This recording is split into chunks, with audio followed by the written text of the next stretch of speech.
undisclosed location. It primarily composed of the following areas: production areas for the propagation of plants, warehouse housing industrial potting machinery, a loading area, a green waste disposal area, chemical engineering building, and an office building.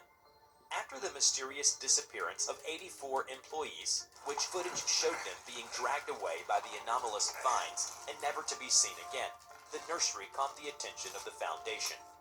The area was immediately acquired, and Site-919 was promptly established in close proximity to oversee the nursery for any possible anomalies. No abnormality within the site was found throughout the day. However, shortly after sunset, the team observed the appearance of a humanoid entity, henceforth designated as SCP-3019-A. Its forearms appeared to be extended via wooden growths. Its severely scarred face is capable of peeling back into 6 petal-shaped flaps via embedded vines emerging from the eye sockets, nasal passages, and mouth of the skull. With its outlook hideously covered in green-tailing plants, it displayed extensive knowledge of horticulture. It had also proven capable of lifting weights in excess of 600 kilograms through the use of muscles reinforced with plant cells. After observing the entity, the team sent a D-Class personnel to find out how 3019-A would respond to intruders.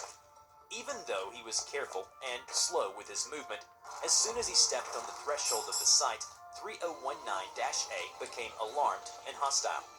It then moved towards him by the most direct path possible without disturbing the plants, and bludgeoned him to death with agricultural tools.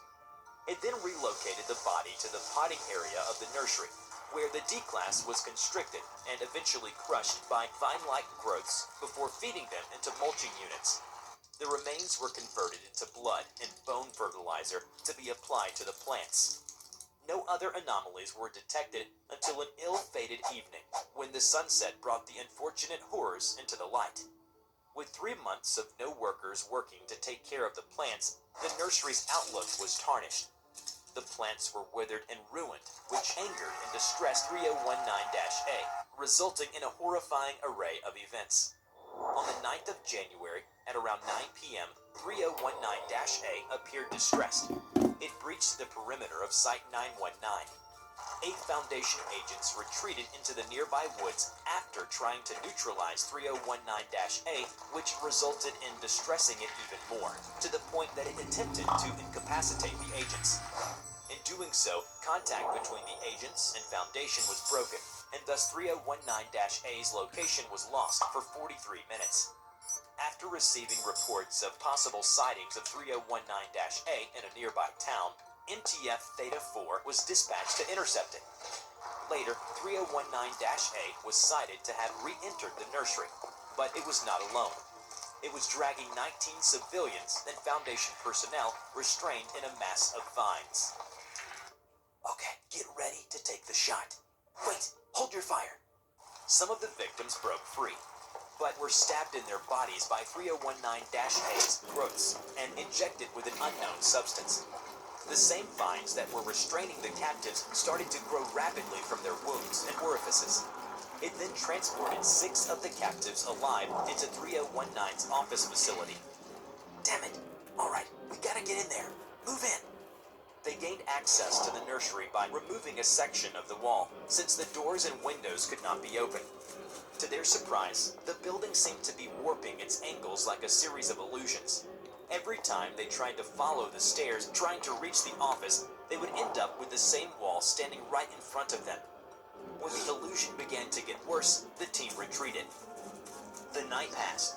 When the task force was finally able to access the office building basement the next day, no trail or evidence of any victim was found. The fact that 84 people vanished into thin air as if never existed was disconcerting for the Foundation. At 9 p.m. the same day, 6 humanoid entities emerged from the building and began caring for the plants in the same manner as 3019-A. These entities resembled human beings with their skin replaced by flowering plants and soil. The roots were structured and integrated into the bodies, similar to that of veins, resulting in apparent brain death. MTF Theta-4 then successfully captured the specimens. However, upon removal from the nursery grounds, they began to deteriorate rapidly. Fortunately, researchers have managed to extract their DNA and had confirmed that they were composed of the victims of 3019-A. 5 days passed, and the Foundation discovered a horrifying truth. The sources of the unknown flowering plants growing within 3019, which displayed human traits including skin, rudimentary nervous systems, and eyes, were actually from the missing employees. A year later, a drone sent to film the nursery after sunset revealed something sinister about the identity of 3019-A. The feed showed a tattoo of an oak tree with elaborate roots turning the flowers on 3019-A's left bicep. This closely matched the tattoo on the left bicep of Emily Taylor.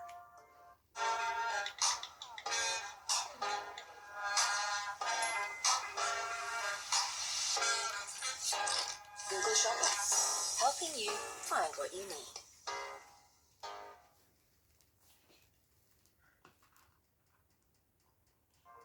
Another raid on the nursery grounds was conducted, and Emily's possessions were then investigated. A letter was found. It read, "Miss Taylor, over the past 30 years, I have striven to make this into the most successful business possible.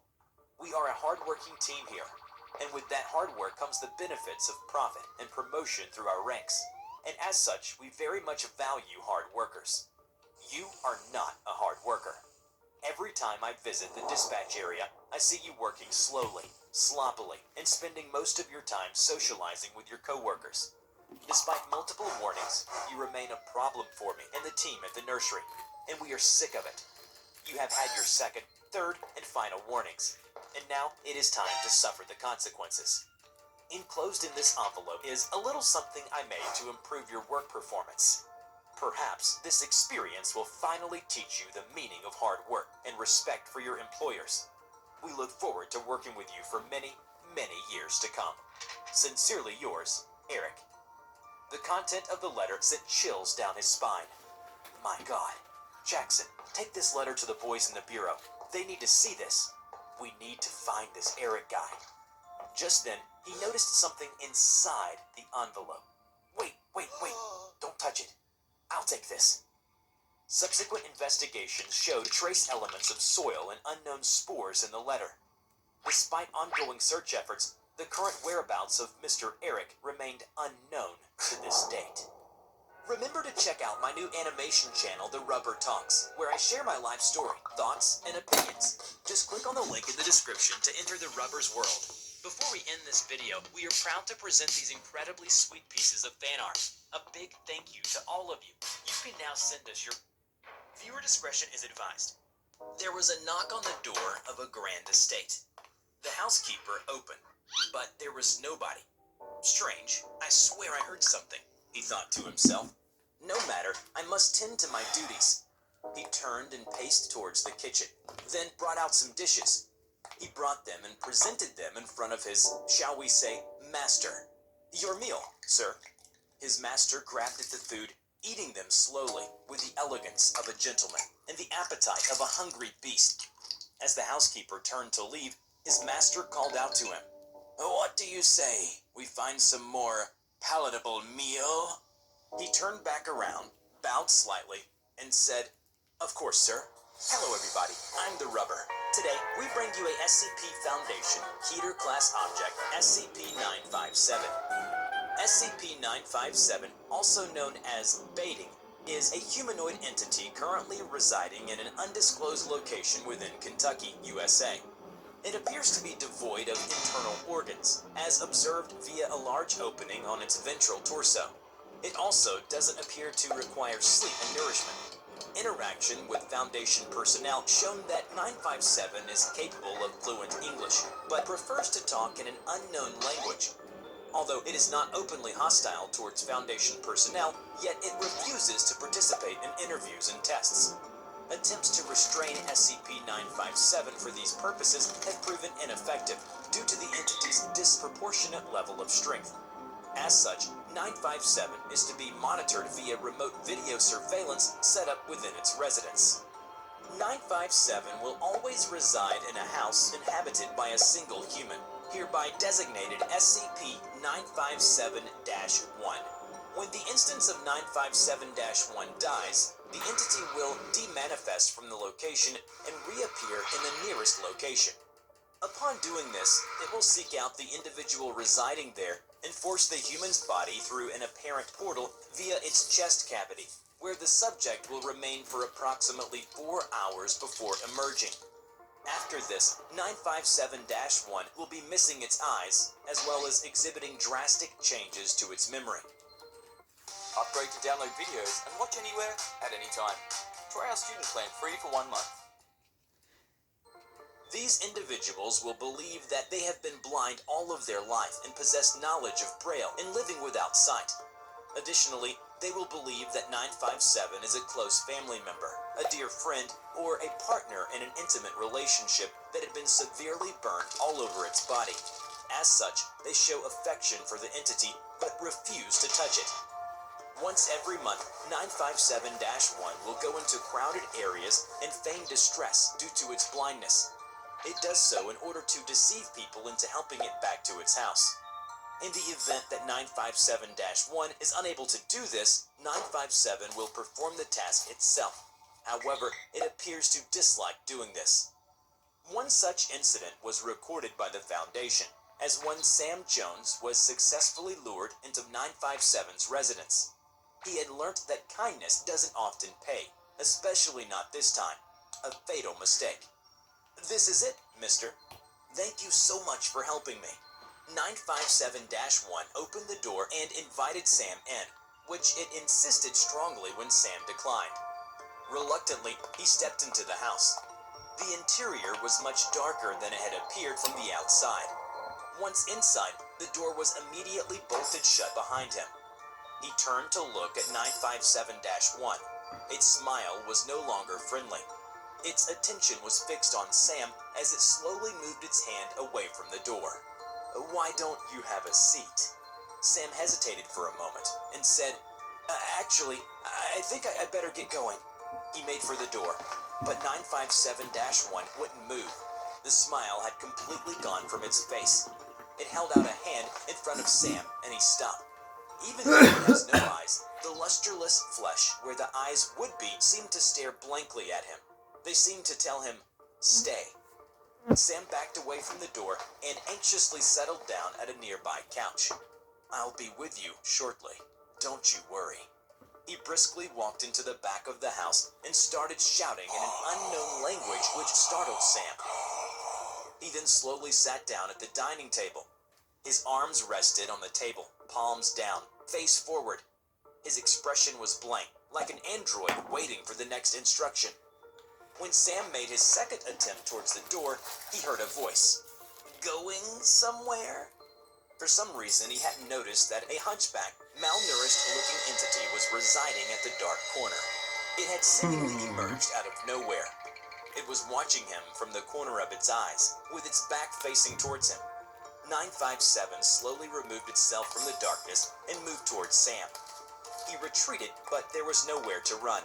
He looked towards the person he had helped coming back here, but there he was, sitting still at the dining table. "Don't be afraid now, child." As 957 extended its hand towards Sam, a black spherical barrier manifested and surrounded them.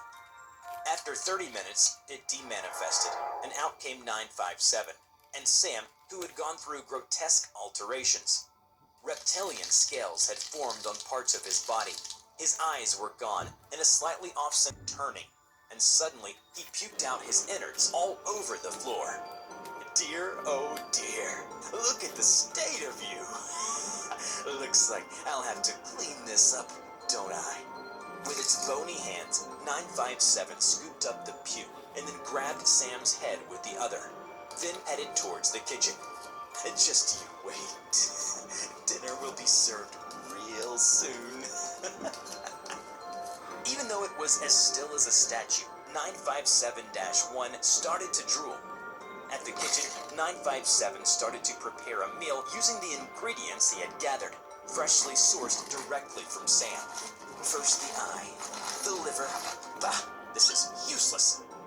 Oh, this is fresh. Yes, yes. Moments later, 957 emerged from the kitchen.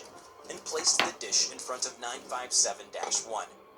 As if possessed by a demonic presence, 957-1 twitched, and then started devouring the dish with the fervor of a savage. 957 re-entered the living room, where an otherworldly voice could be heard communicating with it. 957 then lost his smile.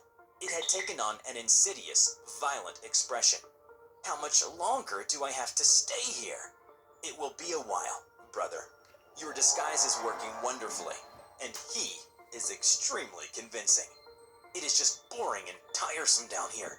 These unclean forms are so restraining. Patience, brother. We will be done with our research soon enough.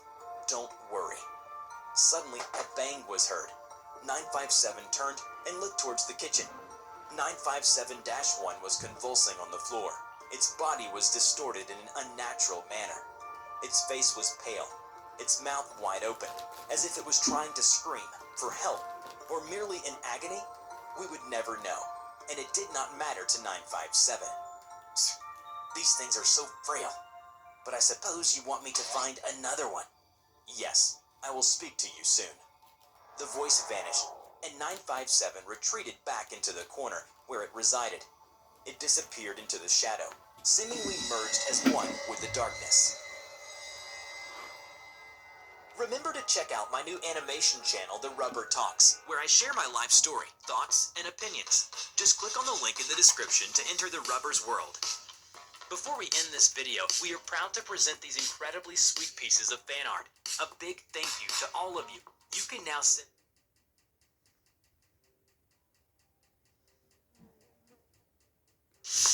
Hello. Fuck off, ads.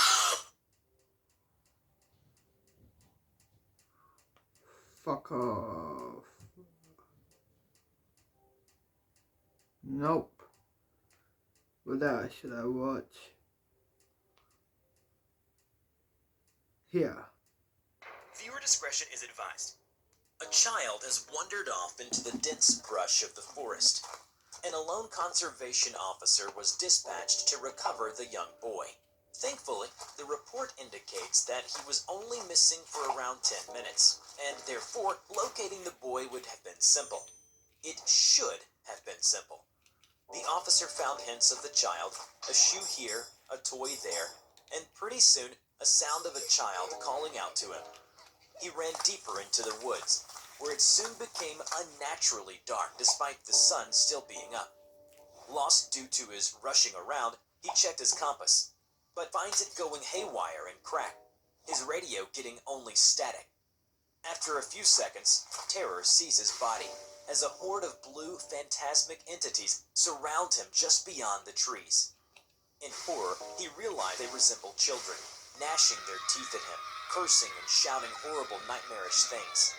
He attempted to flee as they proceeded to throw rocks and sharpened sticks at him, all the way until he stumbled out of the denser part of the forest he found himself in. Battered and bloody, he looked back and finally sees the ghostly apparition of the child he was sent to find. Only this time, the boy's face was blank, featureless, just like all the others. Hello everybody, I'm the Rubber. Today, we bring you a SCP Foundation Euclid Class Object SCP-899. SCP-899, also known as Lost Children, is a psychic and telekinetic phenomenon that has a tendency to manifest itself as groups of antagonistic, ghostly children. 899 is contained in a dense and deep sectioned-off part in the Rocky Mountains. Travelers in the area have reported being pursued and harassed by small shadowy figures that curse and throw rocks to drive them out. The figures tend to be featureless, and it is usually difficult to determine if they possess any gender, or even individual voices and behaviors. Failure to leave the area will result in an increase of aggressive behavior, culminating in a direct physical attack by the entities. Adults who come into physical contact with the entities will suffer the loss of all detailed memories prior to the onset of puberty. Children who come into contact with the entities will physically disappear, after which some or all of the entities may take on parts of the lost child's appearance. No attempts to communicate or find the whereabouts of a child lost in this way have yet been successful. Furthermore, Foundation staffs are set up in 3 service cabins, with all the trees around the cabins cut down. It has been noted that the entities can be warded off by iron bullets, which are carried by Foundation staff in the area. An experiment was carried out to test SCP-573's effect against 899. SCP-573 is a flute made of human bones. When played, it places animals and prepubescent children into a highly receptive state, and will do whatever the flute user requests. Agent W arrived at the National Park with the bone flute in hand. A researcher, Dr. Waltz, was also brought along to record the findings. Suddenly, a cacophony of childlike screams and swearing is heard in the distance, as stones begin to pelt the two. The formless childlike manifestations were closing in on them by the seconds. Agent W begins playing 573, and after a few seconds, the melody appeared to have soothed the bloodthirsty manifestations. They became docile, and after a few minutes, faded away as the agent continued to play, until they left the area. Dr. Waltz breathed a sigh of relief. That actually worked. What is this thing? The same thing as those children. Anomalies out of this world. Or perhaps we are the anomalies. Maybe these things have been on Earth longer than we have, and they're just tolerating us. We're tampering in something when we should leave them alone. I think the Foundation is a mistake sometimes. Despite Dr. Waltz's objections, he was forced to accompany Agent W on another round of testing with 573. The testing went ahead as planned, and proceeded to have the same effects on 899 as the previous test. However, while the manifestations faded away, a new manifestation, dubbed SCP-899-1, appeared. It was described as an adolescent male, with open wounds and gashes covering his body. It screeched wildly, dropped to all fours, and with great speed pounced on the doctor. It sunk its teeth deep into the doctor's forearm, before moving on and bit into his leg and his neck. Agent W fired his sidearm, and managed to ward off the beast-like apparition as it faded away, making a grotesque gurgling sound. Dr. Waltz was hospitalized immediately, and despite the severity of the attack, he only received scars. Fortunately, he was able to maintain his memories from his youth, considering direct attacks from 899 have a tendency to erase such recollections. The Foundation then deemed the use of 573 inappropriate against 899, citing that the effects of 573 would be too harmful, and potentially create other anomalies similar to 899-1. Agent W was vehemently against this, but was largely ignored, and his pleas were passed over. A few days later, Dr. Waltz was cleared by the doctors and psychologists. Agent W drank in celebrations, alone. That bastard. Perhaps he is made of tougher stuff than I had previously thought.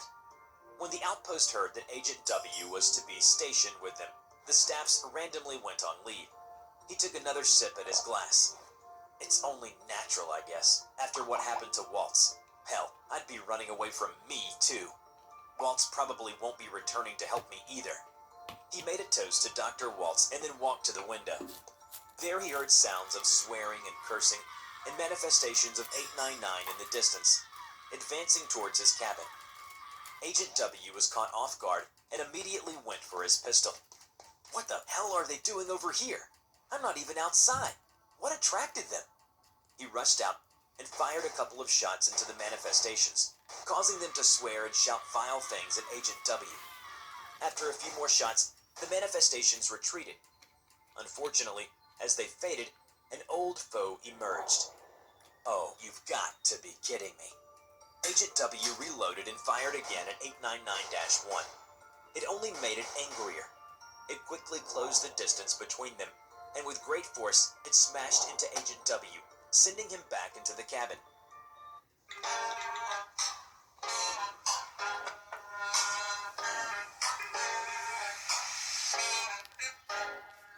Google. Helping you help others.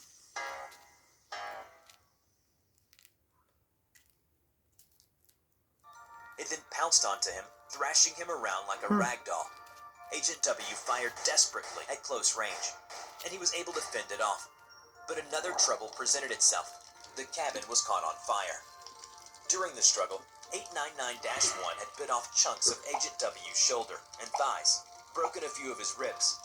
He stood up immediately with a scream of pain and began to limp towards the door while trying to reach the Foundation on his radio. Immediate assistance needed at Rocky Mountain Outpost. The place is on fire and I'm hurt. They've surrounded me and... A heavy piece of burning log fell on Agent W. It effectively pinned him on the ground. He was immobilized. The smoke filled up his lungs as he screamed and coughed.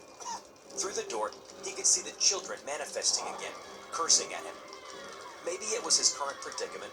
Whatever they were swearing at him sounded like he was being mocked now. You damn demons! When I get out there, I'll... Ah! The cabin was fully engulfed by the flames. The roar of the raging fire overpowered Agent W's scream. And soon, he was no more. 899 faded back into the darkness, leaving the cabin burning brightly in the dark night. Remember to check out my new animation channel, The Rubber Talks, where I share my life story, thoughts, and opinions. Just click on the link in the description to enter the Rubber's world. Before we end this video, we are proud to present these incredibly sweet pieces. Viewer discretion is advised. She woke up in a dark place. It smelled of rot and urine. Before she could ascertain her location, the half-wolf, half-human pressed up right in front of her, examining intently with one side of its face. A horrible sight with uncanny human features laid across a canvas of flesh. She remembered. It all happened so fast. The creature appeared out of nowhere and killed her partner. His neck was destroyed in a single bite, his torso torn apart. But somehow, she was spared. Viewer discretion is advised. Up right in front of her, in a dark place. It smelled of rot and urine. Before she could ascertain her location, the half-wolf, half-human pressed up right in front of her, examining intently with one side of its face. A horrible sight with uncanny human features laid across a canvas of flesh. She remembered. It all happened so fast. The creature appeared out of nowhere and killed her partner. His neck was destroyed in a single bite, his torso torn apart. But somehow, she was spared. But not for long, as it grabbed her face, dug its claws into her flesh, and peeled off the skin. Hello everybody, I'm the Rubber. Today, we bring you a SCP Foundation Euclid Class Object, SCP-3165. SCP-3165, also known as Dog Teeth, is a humanoid female between the ages of 14 and 18, with severe malformation in its limbs and face. It lacks body hair, and its skin is devoid of pigmentation. The right half of 3165's face is obstructed by its upper and lower mandibles, which resemble that of a wolf. Its upper mandible lacks a nose, instead giving way to a soft crater where the nasal cavity has fleshed over. The bones of its feet are extended, and its hands are twice the length of an average adult human's, with sharp fingernails that are also 3 times more durable. Since the time of its discovery, 3165's left cornea is milky white, suggesting late-stage cataracts. 3165 is incapable of producing human vocalizations. Therefore, it communicates through fractured sign language and certain beast-like guttural vocalizations. 3165 was discovered by a group of amateur paranormal investigator group in an undisclosed location in Ukraine. Local authorities were contacted but unable to contain it, prompting the Foundation to send out a recovery team. The team arrived at the ruins. A faint smell of rotting bodies and feces permeated the air. It gets more pungent as they navigated deeper into the heart of the complex. Throughout the exploration, they came across various items littered on the ground. Torn clothes, dried bones, unrecognizable biological masses, and broken recording devices which can't be salvaged. I need 4.5 pounds. Surely you can move faster than that. Fuck off. The team arrived at a dead end. There, they found several objects, most notably a locket, which contained an image of a young blonde woman, which was later identified as a missing person along with her partner after a visit to Ukraine. Both individuals were then presumed to have been killed by 3165. They have also found a face that has been separated and peeled away from the head. Rough cuts were observed around the eye sockets and mouth, suggesting the use of the skin as a mask. Soon enough, they started to hear a growl. 3165 was stalking them from the shadows and had them cornered where it wanted them to be. Suddenly, 3165 pounced on the leader. Its claw ripped through his throat with ease. He was killed instantly. Panicked, the rest of the team immediately turned on their flashlights. 3165 was blinded for a moment and then pounced on its next target immediately. In the face of the onslaught, one of them fled the scene, leaving her alone. Her knees lost all strength. She fell to the ground as 3165 moved in closer to her. It examined her closely. Its claws reached for her face and started to feel around her cheeks and hair. She could feel something sharp was digging into her skin. She tried to scream, but nothing came out of her. Suddenly, the wounded teammate jumped on 3165 and jabbed a syringe full of ketamine onto its neck. Despite being heavily injured, he wouldn't let go as 3165 flailed around and clawed at him in an awkward position. Soon enough, the drug kicked in, and 3165 was immobilized. His valiant effort paid off, but unfortunately, he died soon after due to severe blood loss. A backup team arrived, and 3165 was transported into containment before the drug wore off. According to the assessment of a child psychologist, 3165 possesses the mental capacity and behaviors of a human child of roughly 6 to 7 years old, and is able to understand at least 200 words of the English language. 3165 appears to prefer direct communications with females. Interactions with male personnel were met with hostility, as shown in one incident when researcher Dr. Donald attempted to interview it. Before entering the containment cell, he stopped his security details to wait outside. "But sir, the subject is highly volatile. It injured and killed some of my men." The researcher merely let out a hearty laugh and waved in dismissal. "That was because you lot went in with guns. We need to do this with love." The security head tried to revive from its slumber. He greeted it with a smile and then briskly sat in front of it. But his friendly gesture was not reciprocated. Instead, 3165 let out an intense growl and pounced on him. It clawed at his torso, breaking his ribcage, and bit off huge chunks of flesh in his right arm. Donald screamed as he clawed away from it, but 3165 wouldn't let him go. The security head called his team into action with immediate efficiency. "Oh, for Christ's sake. All right, get in there." The team went in and shot 3165 with tranquilizer rounds. It let out a yelp and momentarily went limp on top of Dr. Donald. They jumped mouth. And so, Dr. Warrens, a female researcher, was assigned to the task. She entered the cell with an accompanying guard, and 3165 turned from its drawing to face Dr. Warrens. She smiled and approached 3165 with caution. It growled at her lightly and nodded its head at her feet, indicating her to sit down. She sat. When Dr. Warrens asked how 3165 was feeling, it made the sign for pretty, then girl, and then pointed towards her. Dr. Warrens thanked 3165, and it squealed in glee. It then signed hair and want towards Dr. Warrens. It stroked the side of its head as if playing with its hair. Before Dr. Warrens could assure her guard, 3165 suddenly jumped and scuttled up to her.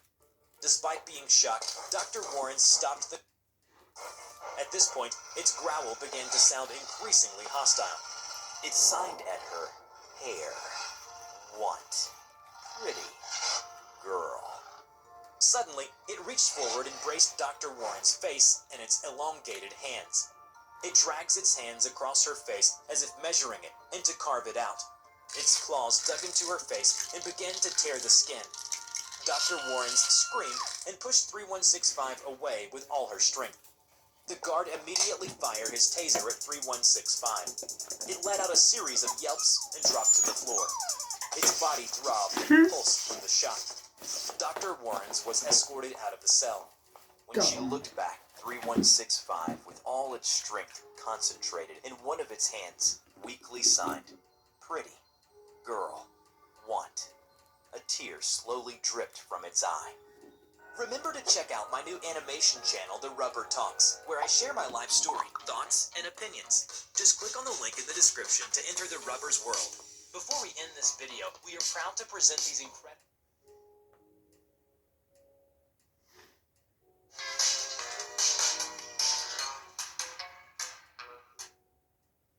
fuck off. Viewer discretion is advised. He ran away from the scene, but he couldn't get far. He knew that he had heard the word, and she was coming for him. He had his gun pointed towards the door, the only entry to the room. Calm down, you got this. She's nothing but flesh and bone. She can be killed, he thought to himself as his shaky hands held the rifle, his whole body tense, ready to squeeze the trigger at the sight of her. Suddenly, he felt a touch on his shoulder. He screamed and fired blindly as he turned around, but none of the bullets seemed to hit her. She walked towards him, grabbed at his upper jaw and mandible, then, with both hands, snapped his mouth open in one swift motion. Back at the canteen, Sam Cooper was still recovering from the shock. He uttered a word, which immediately brought her back in front of him. He looked up to her. He said, "Now, are you going to kill me?" Hello, everybody. I'm the Rubber. Today, we bring you a SCP Foundation Euclid Class Object, SCP-5351. SCP-5351, also known as the Witch of Words, is a humanoid entity superficially resembling a young woman of Slavic descent. Despite its human appearance, 5351 has demonstrated a number of anomalous capabilities. Most conspicuous is the ability to appear in the immediate vicinity of individuals who repeated the exact statements made by her, causing her to rage and murder them for stealing her words. Not just this, but after killing the individual who reproduced their words, 5351 would also kill anyone in the immediate vicinity who heard the statement.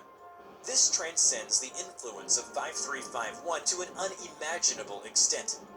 5351 has also demonstrated the capacity to exert physical strength significantly beyond human limits, often mauling humans to death with her bare hands over the course of several seconds. Although all of 5351's activities are recorded under constant video surveillance, however, no audio surveillance or recording is to take place to avoid any unfortunate incident. No statements made by 5351 are to be transcribed, whether made during interviews or otherwise. All personnel are not to quote, repeat any phrases or non-standard terminology used by 5351.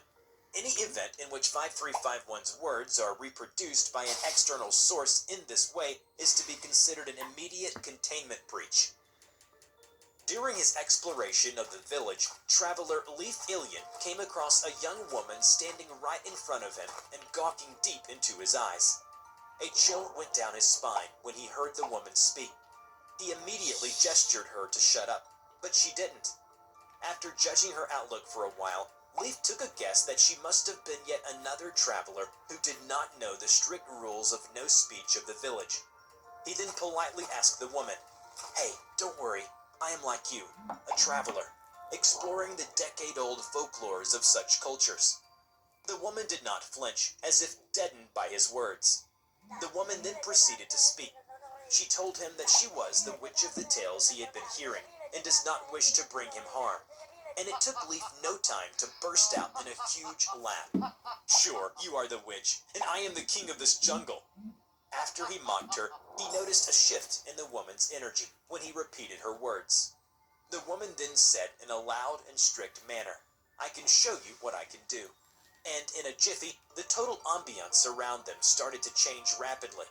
As the woman gestured her hands up, out grew the odd plants from the sides of where Leif was standing. The bone-chilling encounter with something not humanly possible didn't help Leif stand for long, and soon he fell unconscious. He was rescued by the villagers who detained him after he told them about his encounter with the witch.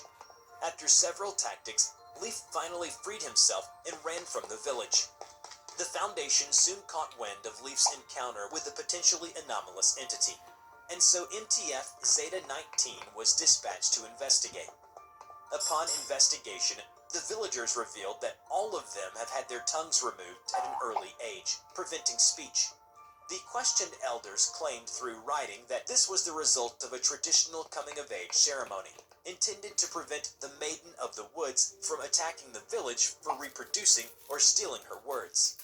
After inquiring about the location, the MTF Zeta-19 then proceeded to a cabin in the dense forest where the said maiden had made her home, and promptly restrained her. She was then transferred to a humanoid containment chamber located at Site 22. To further understand the anomalous nature and strength of 5351, the Foundation decided to conduct several interviews with the help of junior researcher Sam Cooper. To improve engagement between them, Sam handed her a pencil and a paper so 5351 could record questions she wished to question Sam. She took great fascination towards the pencil she was given. She told Sam that her wrath and intolerance at the iteration of its words was justified by the fact that words belong only to her. Therefore, those words could not exist in a space without her also existing there, which seemed to be the logic behind her ability to translocate to wherever the words were reiterated. The mindfulness of young Sam Cooper and his ability to understand the 5351 behavior over the sessions not just coaxed affinity from her, it also established a rapport between the two over time. In one of the interviews about the village, Sam Cooper was handed an oak leaf by 5351. When inquired about why she gave her an oak leaf, 5351 said it wasn't